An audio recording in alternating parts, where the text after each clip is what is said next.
저놈을 죽여라. 마을 사람들이 몰려들었습니다. 바보 머슴 하나 때문이었지요. 그의 입에서 나오는 말은 늘 맞았습니다.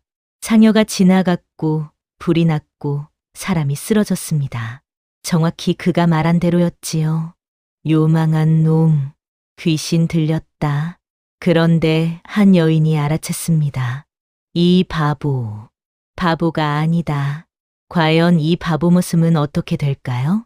귀한 시간 내어 찾아주셔서 감사합니다. 부디 구독과 좋아요도 간청드리옵니다.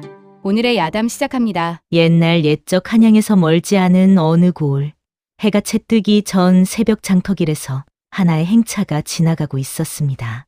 그 고을에서 가장 높은 벼슬을 지낸 대감의 행차였지요. 사람들은 길 양옆으로 비켜서며 고개를 숙였습니다. 그런데 그때 길가에서 짐을 나르던 머슴 하나가 느닷없이 중얼거렸습니다. 오늘은 상여가 먼저 지나가겠네. 주변 사람들은 그 말에 등골이 서늘해졌습니다. 그 머슴은 마을 사람들이 모두 아는 바보 돌쇠였기 때문입니다. 돌쇠는 늘 알 수 없는 말을 내뱉는 통에 사람들 사이에서 재수 없다는 소문이 자자했지요. 그런데 얼마 지나지 않아 정말로 마을 노인의 상여 행렬이 길 저편에서 나타났습니다. 대감의 행차와 상여가 좁은 길목에서 마주치자 사람들은 어찌할 바를 몰랐습니다. 길은 순식간에 난장판이 되었고 사람들은 돌쇠를 향해 욕을 퍼부으며 매질을 했습니다. 재수 없는 놈 같으니. 상여가 비켜가려던 그 순간이었습니다. 돌쇠가 갑자기 말 굴레를 붙잡으며 외쳤습니다. 왼쪽 바퀴가 꺾입니다. 사람들은 미친놈이라 여기며 돌쇠를 끌어냈지만 바로 그때 수레 바퀴축이 우지끈 소리를 내며 부러졌습니다. 대감이 타고 있던 가마가 기울어져 넘어질 뻔한 아찔한 순간이었지요. 사람들은 모두 얼어붙었습니다. 대감은 겉으로는 우연일 뿐이라 말했지만 집안의 실권을 쥔 곡간지기는 달랐습니다. 곡간지기는 돌쇠를 째려보며 속으로 다짐했습니다. 저 요사한 머슴을 반드시 없애야겠다. 그날 대감댁 막내딸 연화는 우연히 하인들이 돌쇠를 때리는 장면을 보았습니다. 신기한 것은 돌쇠가 매를 맞으면서도 겁내는 기색이 전혀 없다는 점이었습니다. 연화는 속으로 생각했습니다. 저 아이는 거짓을 말하지 않는구나. 보이는 것을 그대로 말할 뿐. 그날 밤 연화는 잠이 오지 않아 별당 뒤를 거닐다가 이상한 장면을 목격했습니다. 곡간지기가 외부의 사내와 쌀자루 숫자를 맞추며 무언가 속삭이고 있었던 것입니다. 연화는 재빨리 몸을 숨기고 그 광경을 지켜보았지요. 다음 날 돌쇠는 하인들 사이에서 여전히 조롱받고 있었습니다. 바보 주제에 재수 없는 말만 골라 한다니까. 연화는 몰래 상처약을 작은 보자기에 싸서 돌쇠가 쉬는 곳에 두었습니다. 돌쇠는 약을 발견하고 주위를 둘러보다 연화와 눈이 마주쳤습니다. 연화는 아무 말 없이 고개만 끄덕였고 돌쇠도 말없이 절을 했습니다. 그것이 둘의 첫 인연이었습니다. 그날 저녁 돌쇠가 연화에게 다가와 조심스럽게 말했습니다. 아씨, 내일은 물이 거꾸로 흐르겠소. 연화는 그 말이 무슨 뜻인지 알 수 없었지만 묘하게 귀에 박혀 밤새 잠을 설쳤습니다. 다음 날 새벽 우물가에서 이상한 일이 벌어졌습니다. 우물둘의 소리가 평소와 달리 거꾸로 울렸던 것입니다. 도르래가 반대로 감기는 바람에 물을 기르러 온 하인이 줄을 놓쳐 우물에 빠질 뻔했지요. 사람들은 수군거렸습니다. 돌쇠 그놈, 정말 뭔가 보는 게 있는 거 아닌가? 연화는 멀리서 그 광경을 지켜보며 확신했습니다. 돌쇠의 말은 결코 헛소리가 아니라는 것을 말입니다. 새벽 부엌에서 돌쇠는 혼자 중얼거리고 있었습니다. 연기가 먼저 나면 불이 늦고 냄새가 먼저 나면 불이 빠르다. 부엌 하인들은 그 말을 듣고 비웃었습니다. 저 바보 또 시작이네. 그러나 돌쇠는 아랑곳하지 않고 부엌 뒤편을 뒤적거렸습니다. 장작더미 사이에 쌓아둔 말린 기름종이를 끄집어내더니 물동이로 가서 그것을 흠뻑 적셔버렸지요. 하인들은 어이없어하며 고개를 저었습니다. 그날 밤 별당에서는 연하가 책을 읽다 잠이 들어 있었습니다. 촛불이 흔들리다가 등잔이 넘어졌고 불씨가 자리 옆으로 번지기 시작했습니다. 그런데 이상한 일이 벌어졌습니다. 불씨가 닿은 곳에는 돌쇠가 미리 적셔둔 기름종이가 놓여 있었고 불길은 그 이상 번지지 않았던 것입니다. 연하는 연기 냄새에 잠을 깨어 급히 불을 껐습니다. 가슴을 쓸어내리며 생각했지요. 우연히 2번이면 우연이 아니다. 이튿날 아침 곡간지기가 별당으로 찾아왔습니다. 그는 불난 자리를 살피더니 대감 앞에서 목소리를 높였습니다. 돌쇠 그놈이 불을 불렀습니다. 곤장을 쳐야 합니다. 연하는 차분히 나섰습니다. 잠깐 보십시오. 불씨가 번진 자리를 보면 발자국이 다릅니다. 부엌 바닥에 재와 발자국을 짚어 보이자 곡간지기는 할 말을 잃었습니다. 연하는 돌쇠를 따로 불렀습니다. 내가 보는 것은 무엇이냐? 돌쇠는 머리를 긁적이며 답했습니다. 그냥 그렇게 보였소. 연하는 시험을 하나 해보기로 마음먹었습니다. 일부러 하인에게 거짓 소문을 흘렸지요. 내일 한양에서 사신이 온다더라. 돌쇠는 그 소문을 듣고도 고개를 저었습니다. 사신은 안 오고 관아 아전이 먼저 오겠네. 다음 날 정말로 관아 아전이 들이닥쳐 대감댁 곡간 장부를 확인하러 왔습니다. 곡간지기의 얼굴이 굳어졌습니다. 아전의 방문으로 집안이 술렁이자 연하는 돌쇠에게 시험을 하나 더 던졌습니다. 3개의 봉투를 내밀며 물었지요. 어느 것이 대감에게 이로울까? 돌쇠는 그를 몰랐지만 봉투를 하나씩 흔들어 보았습니다. 이건 사람이 급히 썼고 저건 손이 떨렸네. 연하가 확인해 보니 떨린 글씨는 곡간지기, 신복이 급히 꾸민 거짓 보고서였습니다. 돌쇠의 말이 정확히 맞아떨어진 것이지요. 연하는 결심했습니다. 이 아이에게 글을 가르쳐야겠다. 그러나 그 전에 돌쇠의 말이 밖으로 새면 목숨이 위태로울 것이었습니다. 연하는 돌쇠를 조용히 불러 입단속부터 시켰습니다. 한편 곡간지기는 밤에 술을 마시며 신복들과 속삭였습니다. 머슴 하나만 없애면 끝이다. 연하는 돌쇠를 별당으로 불렀습니다. 먹과 붓을 쥐어주며 말했지요. 자기 이름부터 써보거라. 돌쇠는 붓을 들다 멈췄습니다. 내 이름 돌쇠가 맞소? 그 공허한 물음에 연하는 가슴이 먹먹해졌습니다. 그날 돌쇠가 대문을 보며 말했습니다. 오늘 밤 개가 3번 울면 사람 하나가 쓰러집니다. 밤중에 정말로 개가 3번 울었고 곡간지기 신복이 담장을 넘다 발을 헛디뎌 기절했습니다. 사람들은 귀신 들렸다며 수군거렸습니다. 연하는 깨달았습니다. 돌쇠는 미래를 맞히는 것이 아니라 다가오는 징조를 먼저 읽는 것이라고요. 그런데 이 소문이 퍼지면 돌쇠는 요망한 자로 몰려 죽을 수도 있었습니다. 곡간지기는 계획을 세웠습니다. 마을 무당을 불러 구판을 벌이기로 한 것입니다. 집안에 애군이 들었다. 무당은 돌쇠를 보자마자 소리쳤습니다. 저 아이 등 뒤에 그림자가 붙었구나. 하인들은 돌쇠를 피해 다니기 시작했습니다. 연하는 구판 중에 무당이 슬쩍 흘리는 말을 들었습니다. 장부는 이미 바뀌었지. 연하는 직감했습니다. 무당이 곡간지기와 한패라는 것을 말이지요. 돌쇠는 구판 소리 속에서 갑자기 귀를 막았습니다. 저 북소리 3번 빨라지면 비가 온다. 곧바로 장대비가 쏟아져 구판이 엉망이 되었습니다. 무당의 신통이 아니라 돌쇠의 말이 맞았다는 사실에 군중이 동요했습니다. 곡간지기는 재빨리 나섰습니다. 저놈을 뒤주에 가둬 굶겨야 합니다. 연하는 대감에게 말했습니다. 머슴을 죽이면 액이 더 붙습니다. 대감의 체면과 미신을 역이용한 것이었지요. 돌쇠는 풀려났지만 연하는 그를 따로 불러 말했습니다. 내 말은 사람을 살리나 사람도 너를 죽일 수 있다. 말을 골라 하여라. 그날 밤 연하는 곡간지기 방에서 장부 조각을 훔쳐보려다 들킬 뻔했습니다. 돌쇠가 나타나 속삭였습니다. 창호지 뒤에 숨으시오. 정확한 순간이었습니다. 연하는 무사히 빠져나왔고 돌쇠에 대한 신뢰는 더욱 깊어졌습니다. 연하는 결심했습니다. 돌쇠를 단순히 숨기는 것이 아니라 세상에 내보낼 그릇을 만들겠다고 말입니다. 공부와 신분의 길이 그날부터 시작되었습니다. 연하는 돌쇠에게 매일 새벽 글 공부를 시켰습니다. 들키지 않게 바느질과 자수 틈에 끼워 가르쳤지요. 돌쇠는 글을 배울수록 깨달았습니다. 자신이 바보가 아니라 배운 적이 없던 것뿐이라는 사실을 말입니다. 말투도 조금씩 단정해졌습니다.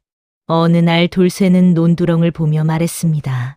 오래 벼는 속이 비겠네. 이삭이 고개를 못 숙이니.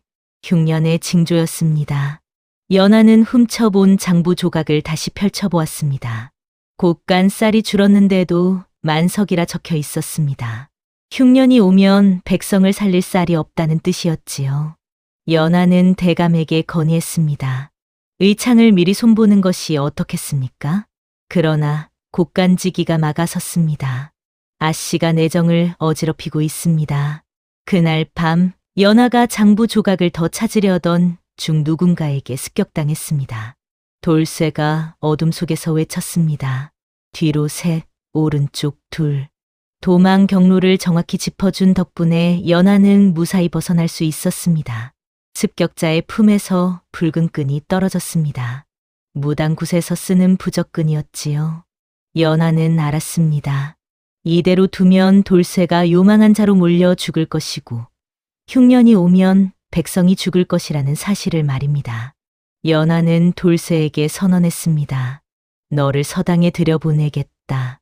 이는 내가 살기 위한 길이 아니라 남을 살릴 길이다. 돌쇠가 처음으로 또렷하게 말했습니다. 아씨 한양의 하늘이 마릅니다. 큰 사건의 예고였습니다.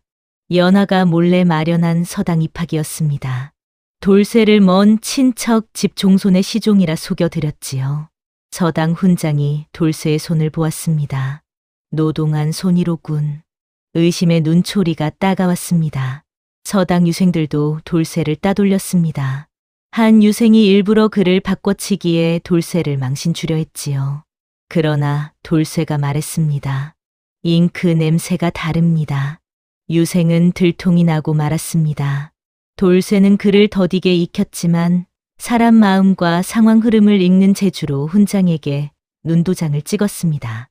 연하는 서당의 비단과 종이를 꾸준히 대주며 뒷바라지했습니다.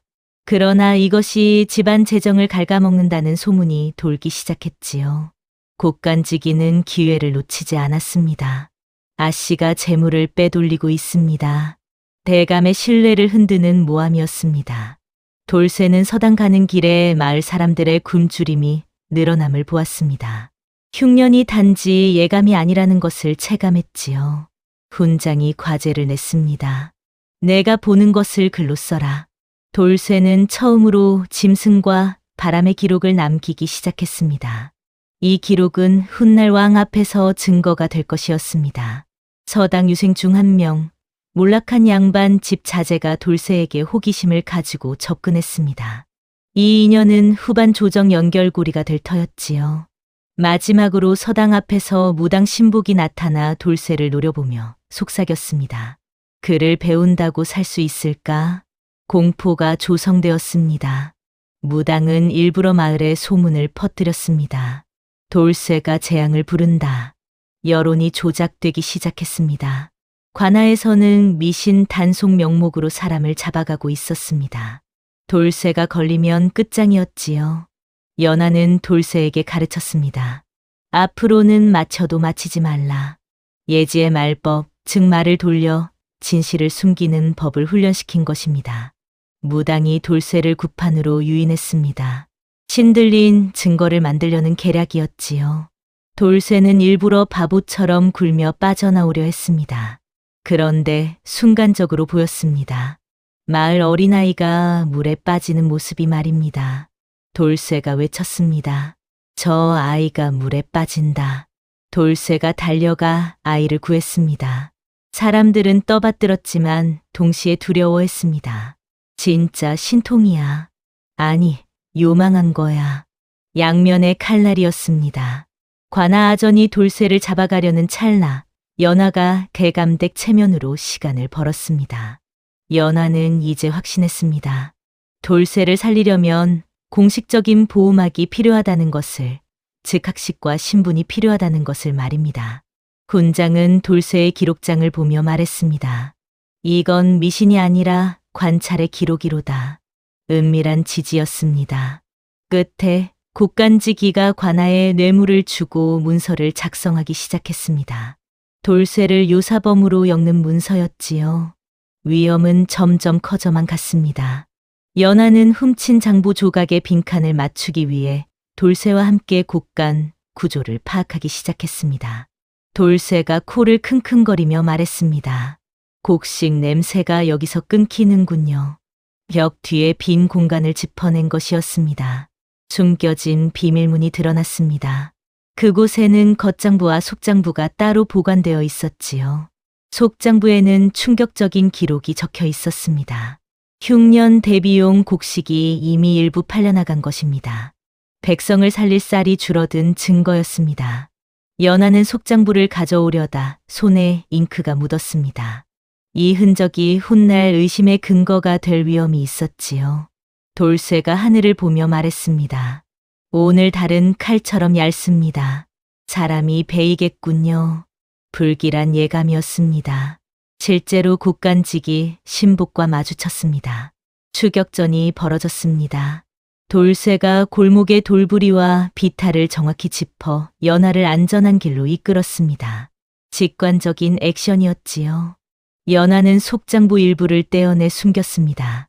나머지는 다시 넣어 상대가 모르게 덫을 놓았습니다. 곡간지기는 장부가 건드려졌음을 눈치챘습니다. 대감에게 중상을 시작했지요. 아씨가 곡간을 어지럽혔습니다. 끝에 대감이 연하를 꾸짖었습니다. 연하는 처음으로 부친과 갈라서는 선택을 했습니다. 가슴이 아팠지만 돌아설 수 없었습니다. 서당 훈장이 돌쇠의 출신을 캐물었습니다. 돌쇠는 어릴 적 기억을 떠올렸습니다. 어떤 사내가 말했습니다. 살려면 바보가 되어라. 그 말에 연하는 가슴이 철렁했습니다. 연하는 돌쇠의 몸에 남은 흉터를 보았습니다. 아이 때 매질 흔적이 여러 군데 있었지요. 돌쇠가 단순 머슴이 아니었을 가능성이 떠올랐습니다. 돌쇠의 기록장에는 이상한 문장이 등장했습니다. 어린 날, 나는 이름이 달랐다. 정체에 대한 복선이 깊어졌습니다. 연하는 몰락한 양반 유생에게 부탁했습니다. 호적과 족보 문서의 구조를 배우기 위해서였습니다. 신분 세탁을 준비하는 것이었지요. 그 유생은 대가를 요구했습니다. 나도 살아야 합니다. 위험한 거래였지만 어쩔 도리가 없었습니다. 조력자이자 잠재적 갈등의 씨앗이었습니다. 곡간지기는 무당과 함께 모의를 구체화했습니다. 돌쇠를 잡아 굿으로 신들림을 확인하자 돌쇠는 연하에게 말했습니다. 아씨, 내일은 내가 아씨를 못 볼 것 같소. 불길한 말이었습니다. 다음 날 관아에서 돌쇠 체포령이 떨어졌습니다. 대감댁 안에서도 그를 넘기라는 압박이 커졌지요. 연하는 결단을 내렸습니다. 돌쇠를 대감댁 밖으로 빼돌려 잠시 숨겨야 한다고 말입니다. 비 내리는 밤이었습니다. 연하가 돌쇠 손에 작은 보따리를 쥐어주며 선언했습니다. 오늘부터 너는 머슴이 아니다. 그 말이 돌쇠의 가슴에 박혔습니다. 연하가 마련한 은신처는 산사 근처의 작은 암자였습니다. 사람 왕래가 적고 서책이 있는 곳이었지요. 돌쇠는 스님에게 글을 배우며 지냈습니다. 연하가 못 오는 날엔 기록장의 하늘과 바람, 곡식 상태를 더욱 꼼꼼히 적었습니다. 연하는 집안에서 재물 유출 누명을 뒤집어 쓰고 있었습니다. 곡간지기의 감시가 심해졌지요.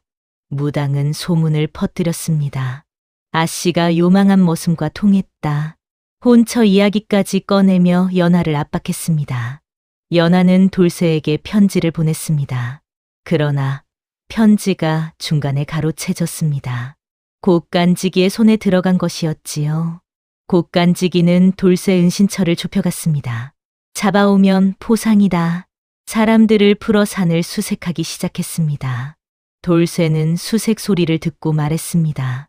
새가 낮게 납니다. 사람이 몰려옵니다. 재빨리 경로를 바꿔 도주했지요. 연하는 집안에서 스스로 불효가 되더라도 돌쇠를 살릴 길로 나아가기로 마음을 굳혔습니다. 내적 성장의 순간이었습니다. 둘의 은근한 정서는 깊어져만 갔습니다. 직접 사랑을 고백하지는 않았지만 연하가 보낸 부탄 자루와 돌쇠가 남긴 말 한 줄로 마음이 오갔지요. 끝에 돌쇠가 도망치다 관아 군졸과 정면으로 충돌했습니다. 체포 직전의 절박한 순간이었습니다. 숨이 막혔지요. 돌쇠는 간신히 빠져나왔지만 이제 예지력만으로는 보호받지 못한다는 것을 알았습니다. 증거와 논리가 필요했지요. 훈장과 스님이 돌쇠에게 가르쳤습니다. 징조를 말하되 근거를 붙여라. 관찰을 글로 엮는 훈련이었습니다. 돌쇠는 흉년의 징조를 정리하기 시작했습니다. 비가 늦어짐, 해충 증가, 이삭이 서는 각도 등 현실적인 항목으로 나열했지요. 연하는 속장부 조각과 돌쇠의 관찰 기록을 한데 모았습니다. 상소문 초안을 구상하기 시작한 것입니다. 그러나 연하의 방이 수색당할 위기가 찾아왔습니다. 장부 조각이 들킬 뻔했지만 연하는 바느질 상자 속에 숨겼습니다. 손끝으로 지키는 지혜였지요. 곡간지기는 대감에게 말했습니다. 아씨가 집안을 망치고 있습니다. 연하는 별채에 갇히고 말았습니다. 갇힌 채로도 하녀를 통해 돌쇠와 연락했습니다. 하녀가 위험한 전달자 역할을 맡았지요. 돌쇠는 자신의 예지가 사람을 살릴 수 있음을 알면서도 한편으로는 죄책감에 흔들렸습니다. 나 때문에 아씨가 망한다. 이때 몰락 양반 유생이 재등장했습니다. 한양에 연줄이 있습니다.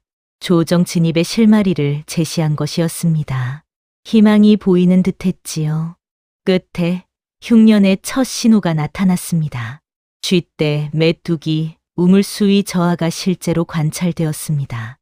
예언이 현실이 되는 공포가 본격화되었습니다.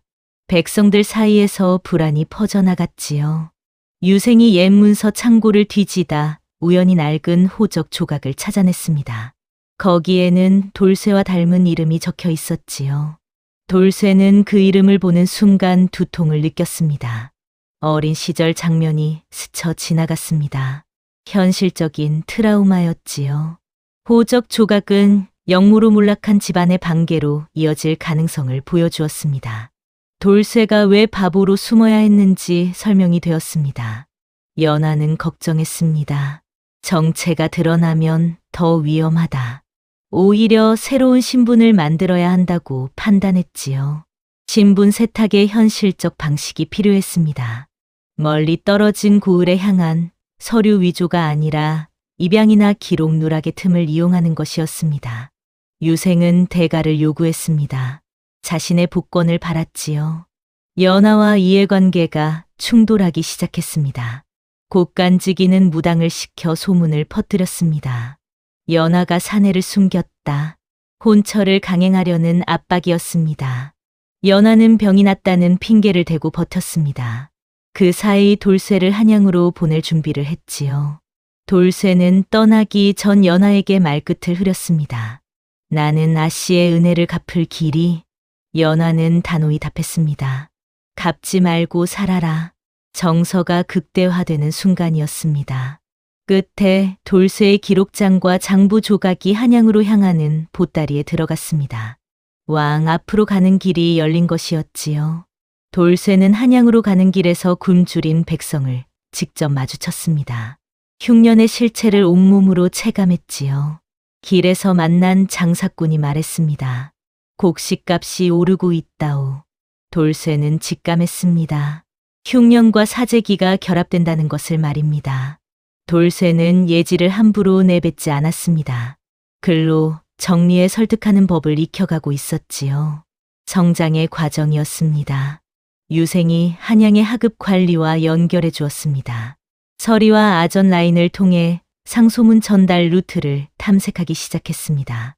돌쇠는 궁궐이 아니라 먼저 진율 관련 관청 주변의 분위기를 살폈습니다. 구율 담당 관청을 찾아다니며 현실적인 접근을 시도한 것이었지요. 하지만 돌쇠를 뒤쫓는 자들이 한양까지 따라왔습니다. 곡간지기의 돈줄이 작동하고 있었던 것입니다. 돌쇠는 확신했습니다.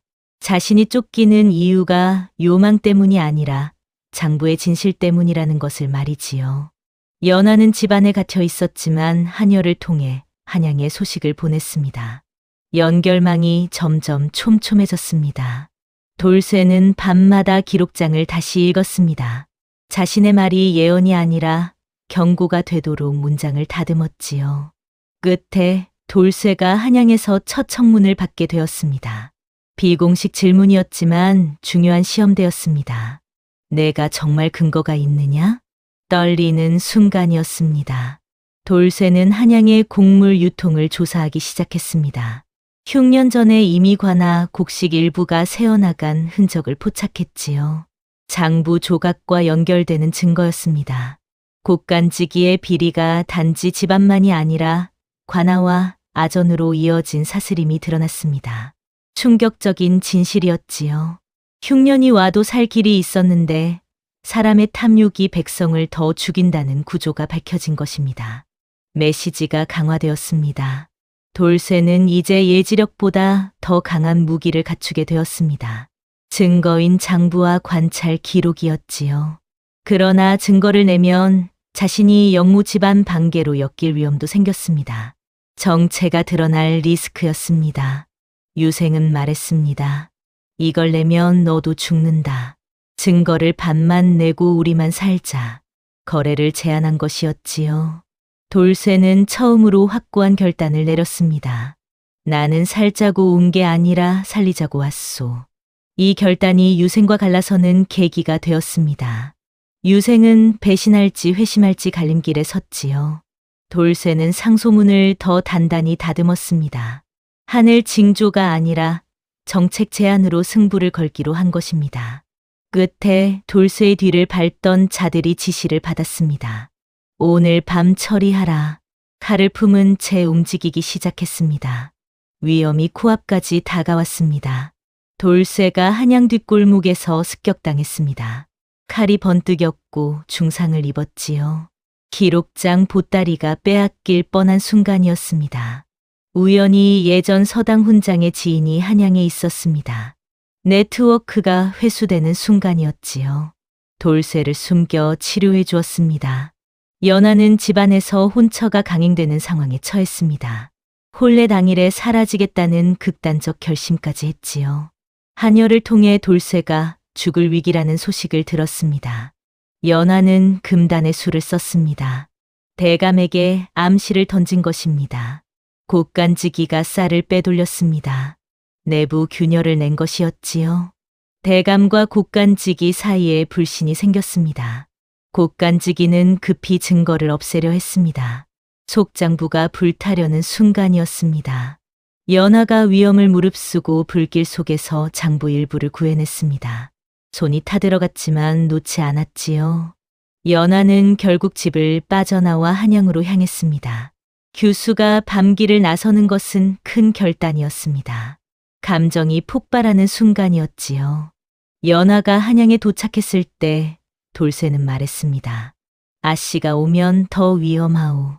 밀어내려 했지요. 서로를 지키려는 갈등이었습니다. 연하는 단호히 말했습니다. 내가 널 알아본 순간부터 이미 돌아갈 길은 없었다. 둘의 유대가 정점에 달했습니다. 끝에 상소문을 올릴 마지막 기회가 내일로 다가왔습니다. 내일이 실패면 둘 다 끝이었습니다. 긴장된 밤을 맞았지요. 돌쇠는 도망쳐 살 수 있는 길을 제안받았습니다. 지방 도피였지요. 그러나 거절했습니다. 백성의 죽음을 외면할 수 없었던 것입니다. 연하는 상소문을 정리했습니다. 예언처럼 보이지 않게 조목조목 정책으로 만들었지요. 곡물 비축, 환곡 운영 점검, 진율청 대비 등으로 구성했습니다. 돌쇠는 자신이 말하는 징조를 근거로 변환했습니다. 수위, 해충, 시장 가격, 민심 동향으로 정리했지요. 유생이 다시 나타났습니다. 도와주겠습니다. 배신 대신 회심을 선택한 것이었습니다. 또 하나의 반전이었지요. 다만 조건이 있었습니다. 돌쇠의 출신은 끝까지 숨기시오. 연하는 자신의 신분이 드러나면 가문이 망할 것을 알았습니다. 그럼에도 상소 루트에 직접 뛰어들었습니다. 상소를 올리는 당일 아침, 곡간지기 쪽 사람이 움직였습니다. 규수의 행적을 잡아 관아에 고변하려 했지요. 돌쇠는 연하를 보내며 말했습니다. 나는 혼자 서겠소. 연하는 답했습니다. 너를 세상에 세우는 건 내 몫이다. 동행하기로 했지요. 둘은 마지막으로 서약했습니다. 살아 돌아오면 더 이상 숨지 않겠다고 말입니다. 혼인의 복선이었습니다. 끝. 궁궐 문 앞이었습니다. 문지기가 물었습니다. 내가 누구냐? 돌쇠가 처음으로 또렷이 신분을 밝히는 순간이었습니다. 긴장이 최고조에 달했지요. 돌쇠는 왕 앞에 섰습니다. 높은 천장 아래 서 있으니 온몸이 떨렸지요. 그러나 돌쇠는 알고 있었습니다. 신통으로 보이는 순간 자신은 죽는다는 것을 말이지요. 절대로 점괘처럼 말해서는 안 되었습니다. 돌쇠는 천천히 입을 열었습니다. 전하, 소인이 말씀드리고자 하는 것은 하늘의 징조가 아니옵니다. 왕이 눈썹을 치켜 올렸습니다. 그럼 무엇을 말하려 하느냐? 돌쇠는 기록장을 펼쳤습니다. 백성의 형편과 고가의 흐름을 말씀드리고자 합니다. 기록장에는 지난 수개월간 적어온 관찰들이 빼곡했습니다. 시장에서 본 곡식 가격의 변화, 우물수위의 감소, 해충의 증가, 논두렁에서 본 벼 이삭의 상태까지 말이지요. 돌쇠는 조목조목 설명했습니다. 비가 늦어지면 우물수위가 낮아지고 우물수위가 낮아지면 백성들이 먼 곳까지 물을 기르러 가야 하옵니다. 그러면 농사일에 손이 모자라게 되고 결국 수확이 줄어들게 되지요. 왕과 대신들이 귀를 기울였습니다. 그러나 한 대신이 의심의 목소리를 냈습니다. 머슴 출신이 어찌 이런 글을 쓸 수 있단 말이냐? 보수적인 인물로 이름난 대신이었지요. 필시 누군가 뒤에서 조종하는 것이 아니냐? 돌쇠는 침착하게 답했습니다.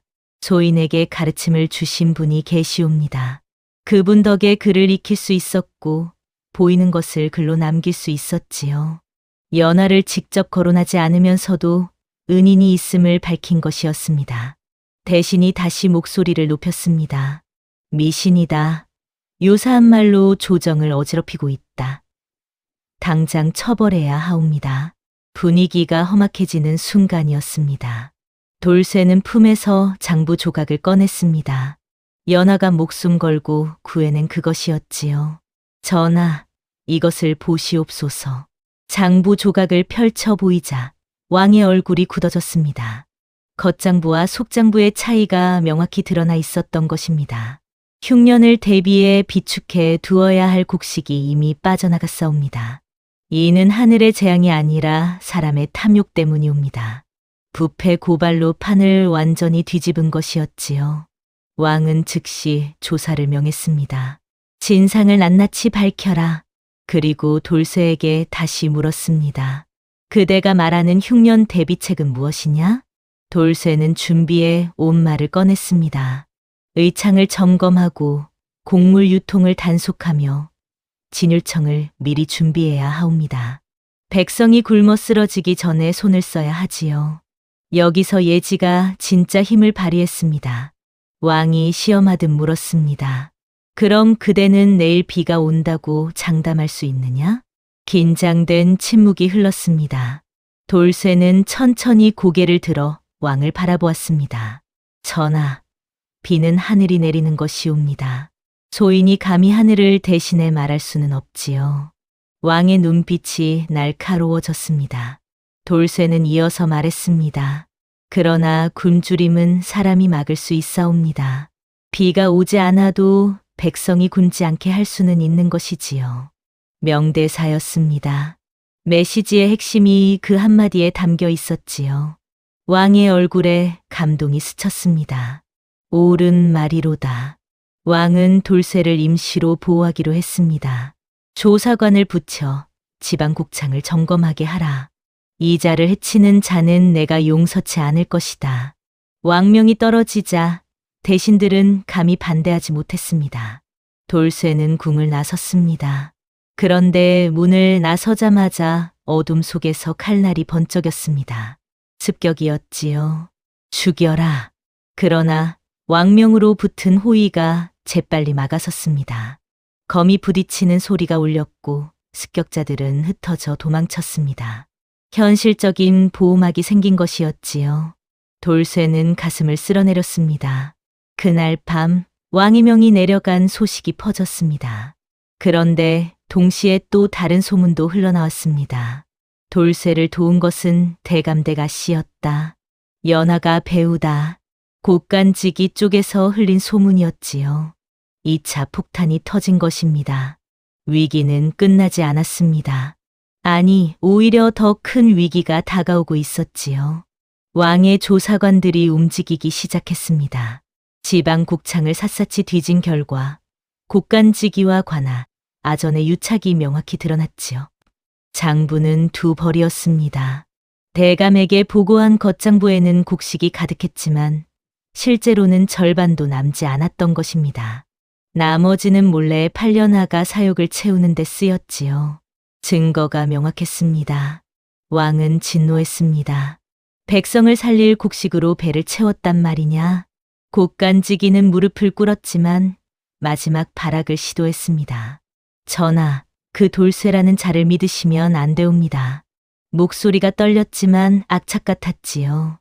저자는 영모로 멸문당한 집안의 반개 핏줄이옵니다. 유사한 말로 조정을 현혹하려는 것이지요. 조정이 술렁였습니다. 영모 집안이라는 말은 치명적이었습니다. 돌쇠의 얼굴이 창백해졌습니다. 자신의 정체가 흔들리는 순간이었지요. 밖에서 기다리던 연하는 그 소식을 듣고 급히 안으로 들어가려 했습니다. 그러나 문지기가 막아섰습니다. 규수께서는 들어가실 수 없습니다. 연하는 애타게 외쳤습니다. 제발 한마디만 전해주시오. 돌쇠는 짐이 아니라 길이라고 그렇게 전해주시오.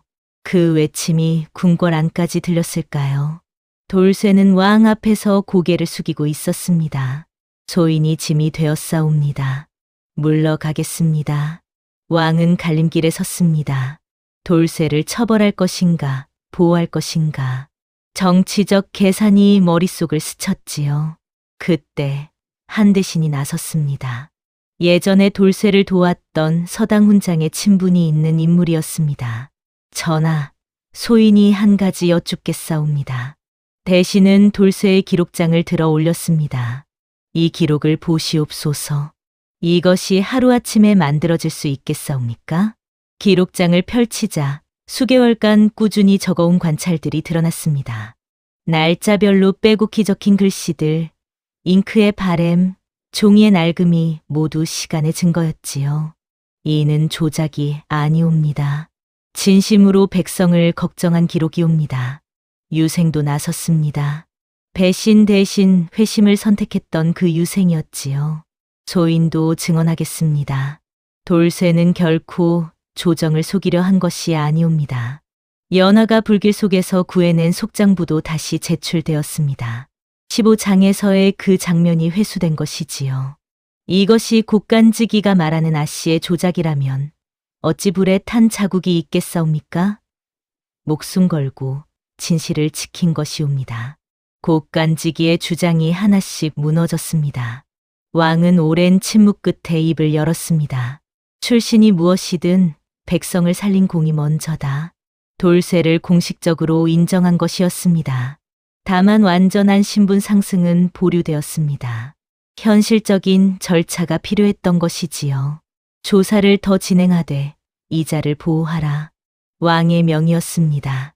곡간지기는 결국 유배형을 받았습니다. 무당은 도망치려다 붙잡혔지요. 악이 응징받는 순간이었습니다. 궁궐을 나온 돌쇠는 연하를 만났습니다. 연하는 눈물을 글썽이고 있었습니다. 살아 돌아왔구나.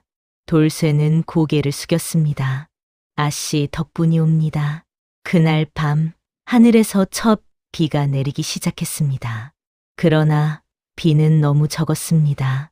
흉년은 이제 말이 아니라 현실이 되어가고 있었지요. 이제는 실행의 시간이었습니다. 백성을 살려야 했습니다. 흉년이 본격적으로 시작되었습니다. 논바닥이 갈라지고 우물이 바닥을 드러냈지요. 곡간은 하루가 다르게 치솟았습니다. 쌀 한 말에 은 5냥이라니 백성들의 한숨이 깊어갔습니다. 사재기가 기승을 부렸습니다. 상인들은 창고에 곡식을 쌓아두고 값이 더 오르기만 기다렸지요. 왕은 즉시 명을 내렸습니다. 시장을 단속하고 의창을 열어라. 왕명에 따라 관아가 움직이기 시작했습니다.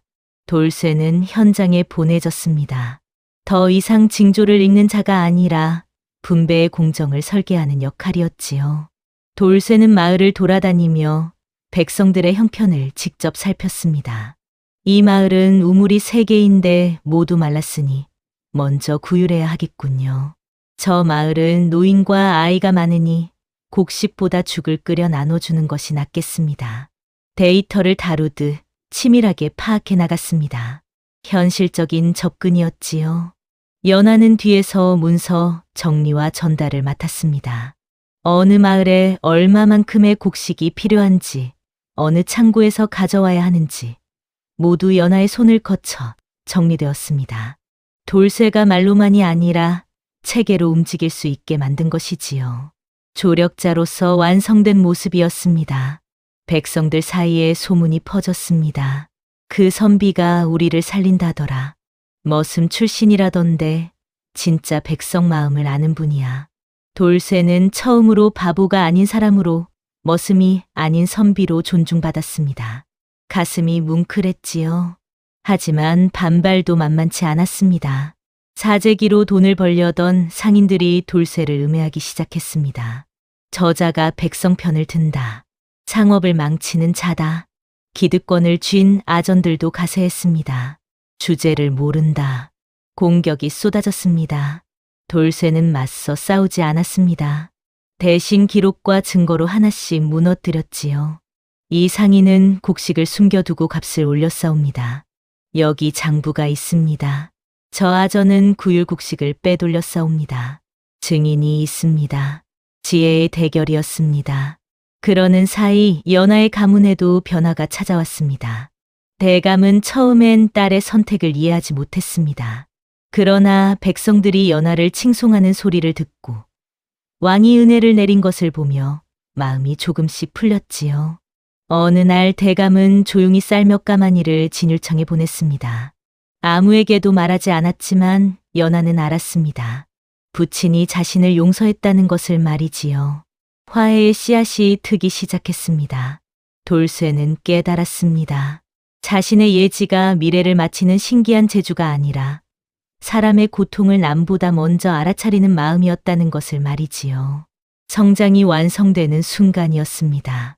흉년이 최악으로 치닫기 전에 선제 조치가 효과를 내기 시작했습니다. 대량 아사는 막을 수 있었습니다. 물론 완벽하지는 않았습니다. 일부 마을에서는 여전히 굶주림이 있었지요. 하지만 사람들은 알았습니다. 저 선비가 아니었으면 우린 모두 죽었을 거야. 백성들은 감사했습니다. 끝에 왕이 돌쇠를 다시 불렀습니다. 그대의 공을 치하하노라.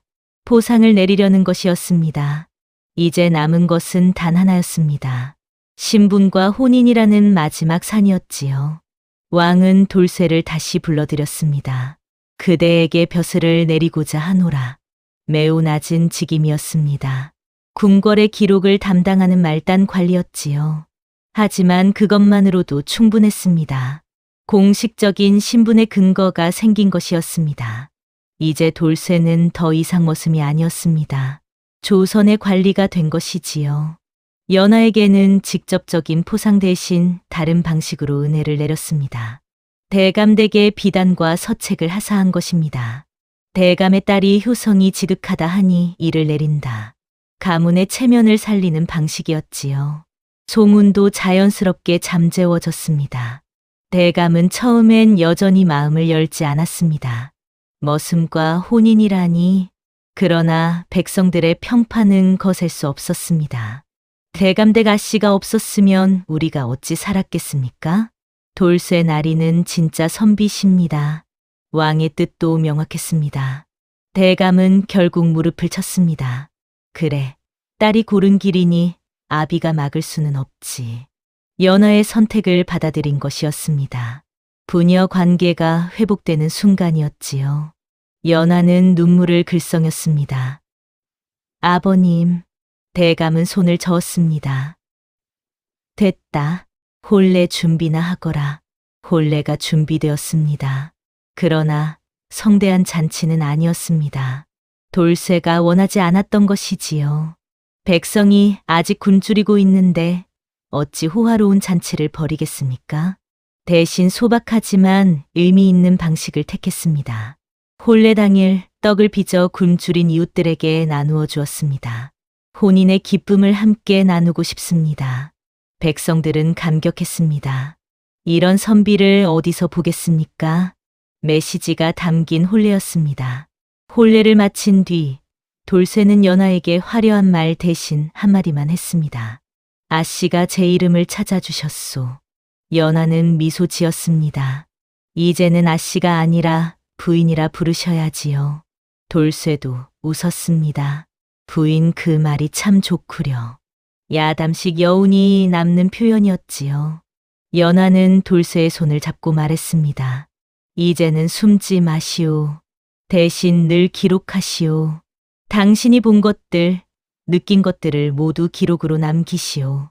둘의 삶의 원칙이 세워졌습니다. 교훈이 자연스럽게 녹아들었지요.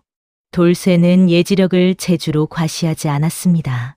궁궐에서 기록을 담당하며 백성의 형편을 왕에게 알리는 일을 묵묵히 해냈습니다. 백성을 위해 자신의 능력을 쓰는 태도를 끝까지 유지했지요. 주제가 끝까지 관통되었습니다. 어느 날 돌쇠는 문득 첫날의 기억을 떠올렸습니다. 상여가 지나가던 그날 자신이 했던 말이었지요. 오늘은 상여가 먼저 지나가겠네. 죽음을 멈추게 한 그 말이 결국 수많은 생명을 살린 말로 이어졌다는 것을 깨달았습니다. 마지막 복선이 회수되는 순간이었지요. 계절이 바뀌어 가을이 왔습니다. 올해는 비가 조금 늦게 왔지만 백성들은 준비가 되어 있었습니다. 돌쇠와 연하의 노력 덕분이었지요. 두 사람은 논두렁을 함께 걸었습니다. 이삭들이 고개를 숙이고 있었습니다.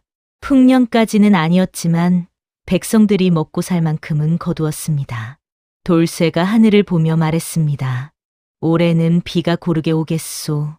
연하가 미소 지으며 물었습니다. 그럼 내년은 풍년이 오겠네요? 돌쇠는 고개를 저었습니다.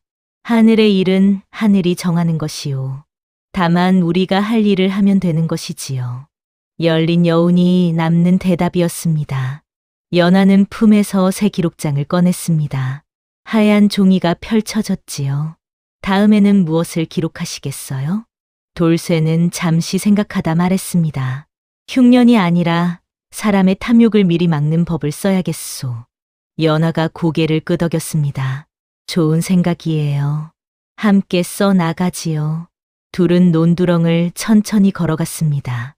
석양이 두 사람의 뒷모습을 따스하게 비추었지요. 옛말에 백절불굴이라는 말이 있습니다.